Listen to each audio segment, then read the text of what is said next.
Lon Chaney. Chain me down. When I go crazy under the full moon, I'm going to do, wrong things. That's what the Bill of Rights is supposed to be, is the chains to chain ourselves down when we're afraid. You need the First Amendment and Second Amendment and the Third and Fourth and Fifth, especially during wartime and during emergency. That's what they're for. And so all we're saying is we will not violate our Bill of Rights. We won't obey orders to conduct warrantless searches on the American people, as the NSA has been doing now for years. That was one of the reasons why our forefathers rebelled against the Crown, was the writs of assistance, warrantless searches. We will not obey orders to detain American citizens as unlawful enemy combatants or subject them to military tribunal. Article 3 of the Treason Clause mandates a civilian trial and 2 witnesses to the overt act when you're accused of making war against your own country. That's the constitutional remedy, not spiriting you away to Gitmo or just a military brig in South Carolina where you don't get a lawyer.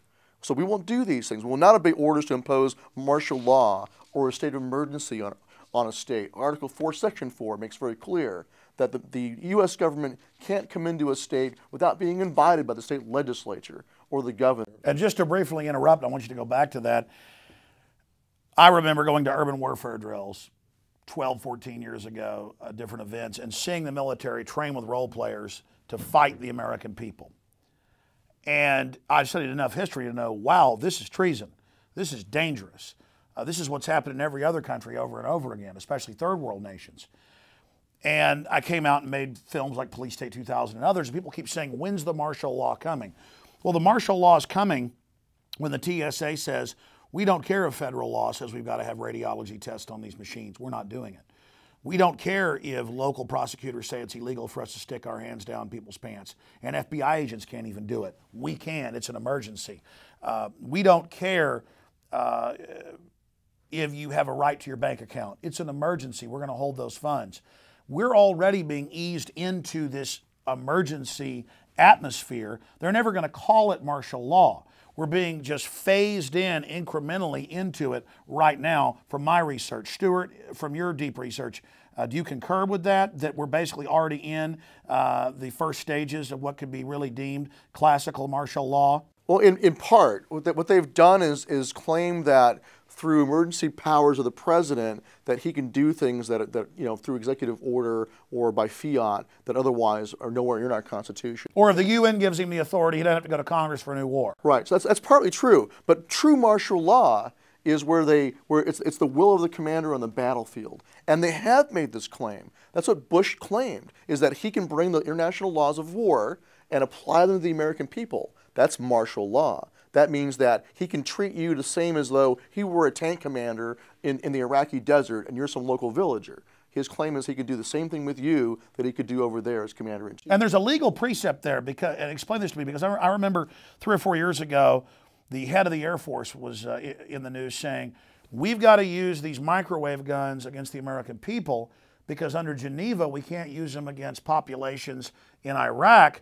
But he was reversing that, saying laws of war, if we can use them on our people, then that changes things somehow, and then we can use them on the Iraq. Well, what he was saying was if we can use, and we can, supposedly, the laws of war against Americans who are unlawful combatants, then of course we can use them on Iraqis. But see, what they're doing, though, is they're just sweeping away the Bill of Rights. Their claim is, like I said, is that they can treat us all as though we were foreign enemies in wartime and apply international law, the law of war, to us. And that was the undercurrent beneath the NSA spying on Americans, or in that situation there, they said, oh look, the Fourth Amendment doesn't apply to, the Bill of Rights doesn't apply at all. This is war. This is not an exception under the Fourth Amendment for criminal law. This is a whole new paradigm. This is simply the laws of war. That's the claim. So see what I'm saying? And notice we have the drug war, and we have the war on illiteracy, and it's all for a federal power grab. They always use this term war as their excuse to basically have a power grab. Well, they do that in conventional law also.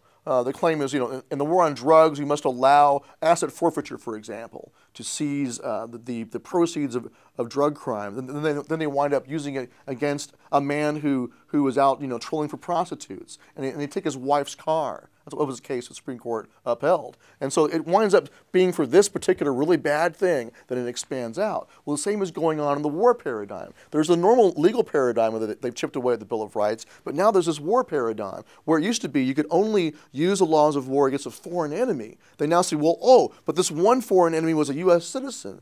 This is World War II. The 8 German saboteurs, one of them was an American. He came ashore to blow up factories. Well, they tried him by tribunal, only one man. And then that case, that upholding of that trial of an American citizen under the laws of war sat dormant, almost forgotten, until after 9/11. Then Bush reached back and reactivated that idea and said, oh yeah, in the war on terror now, which could be almost anything, terrorism is a tactic. Now we can use the same claim power to try any American we accuse of terrorism. And then at the G20 a few years ago in Pittsburgh, some of my crew got arrested.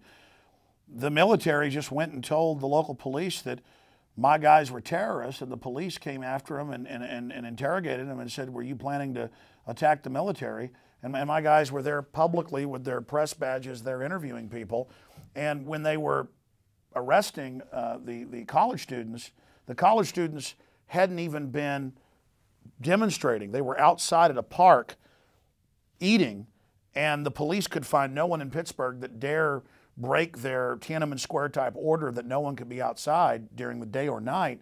And they would just come in and attack the students with enjoyment, and they arrested Rob Dews over there running camera right now. And when they got him to an old prison, they had the military and police there and were bringing in some of the protesters with bags over their heads.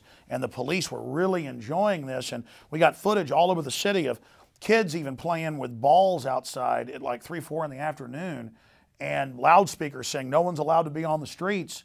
And we saw YouTube videos of women coming out of stores, older women with bags who'd been shopping, and they're like, officer, I'm shopping.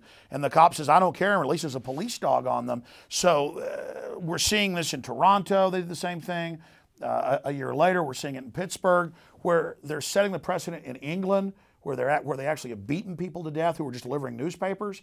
They just say, we allow no one to be outside while the banker heads are meeting in this town. And the police from all over the country travel there to mix with the military and private contractors. And they were there snatching protesters randomly to terrorize everyone and throwing them into unmarked vehicles, speeding away. I mean, if that isn't martial law, Stewart, what is? Well, they're behaving as though they were in a third world junta. And you can look at what's being done in Central America or in the Middle East or any place like that where there is tyranny, and that's the future unless we stand up and stop it. So one answer is to teach the military and police what is really constitutional and what's not, get them to stand down. But the other side of it is we have to stand up. But that's my question to you, and that's why I'm basically interrogating you on these facts. I don't want you to go over the rest of them, is I know a lot of police and military individually are good people. I've talked to them. But when they get into mob psychology, they followed orders in Katrina to go to the high and dry areas and take Not all of them did. I know some said, no, I want you to speak to that. Right. And the media didn't want us to know about that. And that was a beta test. But when I see something like what happened in Pittsburgh, the military and the police waged war against the people, and it was all orchestrated to chill political free speech in this country. So respond to that. Well, sure, they're being conditioned. I mean, they've been conditioned for decades to serve under UN command, for example, and you had only Michael New, one man out of his whole battalion, stood up and said no. And so we're trying to counter that conditioning. And now they're being conditioned to be used here at home. Not just Katrina, but also, as you know, Northcom and the 1st Combat Brigade of the 3rd Infantry Division is being assigned here at home. And has signed deals to use foreign troops in America. Well, we had some during Katrina. There were Mexican troops that assisted. So of course, before, you exposed a long time ago these agreements with Canada to bring troops into the United States, and we're seeing reports all the time of increasing activity of foreign troops. Just the other day, I got a call from a guy in Tennessee upset about seeing Canadian vehicles running around the rural. He was a cop. He didn't know why they were there. His local sheriff got angry. 2 years ago, we had a state rep on in Tennessee. They had a gaggle of more than 10 federal agencies shutting down major highways. The governor said, you can't do that, get out of here. And Homeland Security said, go to hell. Right. So now we're talking checkpoints, and now they're Paul Watson in northern England, they had Eastern European, Ukrainian troops in a UN event running checkpoints. This is happening everywhere. Well, certainly. So they're conditioning, they're flipping the founders' design on its head. They're taking away the sovereignty and the independence of the local police departments. They're making them subservient to Washington, D.C. They're sending in liaisons from the military to work with the police, to condition them to work together, all the things you've been exposed to. The threat fusion centers. Sure, the fusion centers. I want to centers, go over that, but I interrupted you. You said, hey, some people said no at Katrina. That's right. We had a video. Sheriff Mack and I were doing a tour through Utah and has stumbled on this one sergeant. His name is Joshua May of the Utah National Guard. And we did an interview with him, and he talked about in his unit from the Utah National Guard, when they were deployed to Katrina, he and his entire unit refused to comply with any orders to confiscate firearms. They went to their commander ahead of time in a preemptive refusal and said, if you give us these orders, we will refuse to obey them. And then the commander said, well, hold on, let me ask Big Army. So he sent the word up to the Big Army that they wouldn't do this, and the word came back, well, tell them, don't worry, we won't ask them to do that. So Big Army blinked. And why did that happen? Because Sergeant May was that one guy who was an outspoken constitutionalist. And so when the time came for that critical decision, the officers in his unit came to him. And even though they were lieutenants and captains, they came to the sergeant and said, Sergeant, will you please go talk to the commander?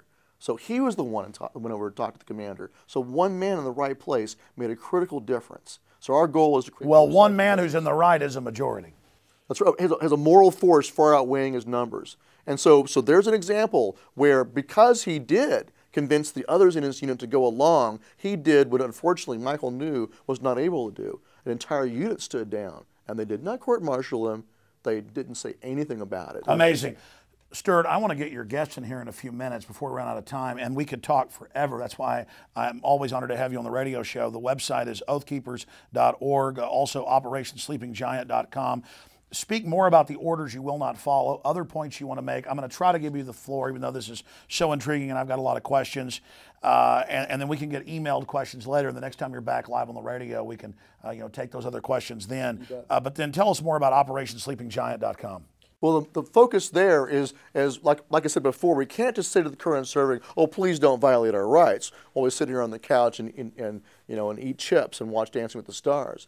Us veterans especially, but all Americans, have a duty to stand up and to restore the republic from the bottom up. All the institutions the founders intended us to use to be sovereign citizens. We must restore our state militias, even down at the county level. We must constitute sheriff posses to back our sheriff up. An economic collapse is coming. The veterans in this country have got to wake up and take personal responsibility for keeping their oath to defend the Constitution. And the way they do that is by strengthening themselves, their communities, and their states to get ready for the coming storm. And why that's so important is that when the storm comes, when the collapse comes, if we're strong in our states and our communities, if we're independent and self-sufficient, then there's no pretext to send in federal troops. If we're strong and independent, then the federal troops will go look at it and say, wait a minute, Mr. President, they don't need us. They don't need us, and they don't want us in their state. And their governor's telling us to stay out. That's right. The globalists are counting on us being domesticated in organized chaos.